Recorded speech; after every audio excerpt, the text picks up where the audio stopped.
வாழ்வில் சந்தோஷமாக இருக்க. ஒரு நாள் ஒரு சீடர் தன் குருவிடம், குருவே, சந்தோஷமாக வாழ நம்ம என்ன செய்யணும் என்று கேட்டார். அதற்கு அந்த குரு, நீ என்ன நினைக்கிறாய் என்று கேட்டார். அதற்கு அந்த சீடர், உண்ண உணவு, இருக்க இடம், நல்ல வேலை மற்றும் பாதுகாப்பு இருந்தால் ஒருவரால் சந்தோஷமாக வாழ முடியும் என நினைக்கிறேன் என்றார். சரி, என்னுடன் வா என்றார். இருவரும் காட்டில் நடந்து சென்று ஒரு கதவை அடைந்தனர். குரு தன் சீடரிடம், இந்த கதவை திர். சீடர் கதவை திறந்ததும் அது ஒரு கோழிப் பண்ணை என்று அறிந்து கொண்டார். அங்கு பெரிய கூண்டுகளில் கோழிகள் அடைக்கப்பட்டிருந்தன. இந்த கோழிகளுக்கு உண்ண உணவு இருக்கிறதா என்று குரு கேட்டார்.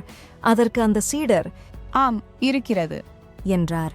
இவற்றிற்கு வாழ இடம் இருக்கிறதா என்று குரு கேட்டார். அதற்கு அந்த சீடர், ஆம், இருக்கிறது என்றார். இவை முட்டையிடுகின்றனவா என்று குரு கேட்டார். அதற்கு அந்த சீடர், ஆம் என்றார். பூனை, நாய் போன்றவற்றிடமிருந்து இவற்றிற்கு பாதுகாப்பு இருக்கிறதா என்று குரு கேட்டார். அதற்கு அந்த சீடர், ஆம், இருக்கிறது என்றார். இவை சந்தோஷமாக இருப்பதாக நீ நினைக்கிறாயா என்று குரு கேட்டார். அதற்கு அந்த சீடர் கோழிகளை பார்த்தபடி சொல்வதறியாது நின்று கொண்டிருந்தார். சரி, வா போகலாம் என்றார் குரு. இருவரும் ஒரு திறந்த புல்வெளியை அடைந்தனர். அங்கு சில கோழிகள் சுதந்திரமாகச் சுற்றித் திரிந்தன. தரையில் உணவை தேடிக்கொண்டு சந்தோஷமாக ஓடிக்கொண்டிருந்தன.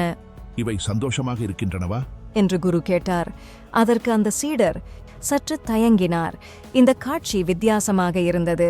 இந்த கோழிகள் ஆரோக்கியமாகவும் உற்சாகமாகவும் இருந்தன. இருக்கலாம் குருவே என்று சீடர் மெல்லிய குரலில் சொன்னார். அதற்கு அந்த குரு தன் தலையை அசைத்தவாறு, நிச்சயமாக இவை சந்தோஷமாகத்தான் இருக்கின்றன. அந்த பண்ணையில் இருந்த கோழிகளுக்கு உண்ண உணவு, இருக்க இடம், பாதுகாப்பு எல்லாம் இருந்தாலும் அவை சந்தோஷமாக இல்லை. இந்த கோழிகளைப் பார். இவை தன் உணவை தானே தேட வேண்டும். நிலையான இருப்பிடமில்லை. ஆபத்திலிருந்து இவை தங்களை தற்காத்துக் கொள்ள வேண்டும். ஆனாலும் இவை மகிழ்ச்சியாக உள்ளன.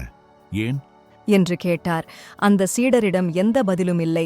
பிறகு அந்த குரு, நீ என்னிடம் சந்தோஷமாக வாழ்வது பற்றி ஒரு கேள்வி கேட்டாய். இதோ என் பதில். நம் வாழ்வில் சில தேர்வுகளை நம்மால் எடுக்க முடியும். ஒன்று, அந்த பண்ணையில் உள்ள கோழிகளைப் போல பாதுகாப்பான ஆனால் கூண்டில் அடைக்கப்பட்ட ஒரு வாழ்வை நாம் தேர்வு செய்யலாம். அல்லது இந்த கோழிகளைப் போல ஆபத்துகளை எதிர்கொண்டு எல்லையற்ற சுதந்திரத்தை அனுபவிக்கலாம். வெறுமென உயிர் வாழ்வதாலோ அல்லது அடிப்படை தேவைகளை சந்திப்பதாலோ சந்தோஷம் கிடைக்காது. உண்மையான சந்தோஷம் என்பது சுதந்திரமாகவும் ஆபத்துகளை எதிர்கொண்டும் வாழ்வின் நிச்சயமற்ற தன்மைகளை ஏற்றுக்கொள்ளும் தைரியத்தில்தான் அடங்கியிருக்கிறது. அனைவருக்கும் புத்தாண்டு நல்வாழ்த்துக்கள். நன்றி. மீண்டும் அடுத்த வீடியோவில் சந்திப்போம்.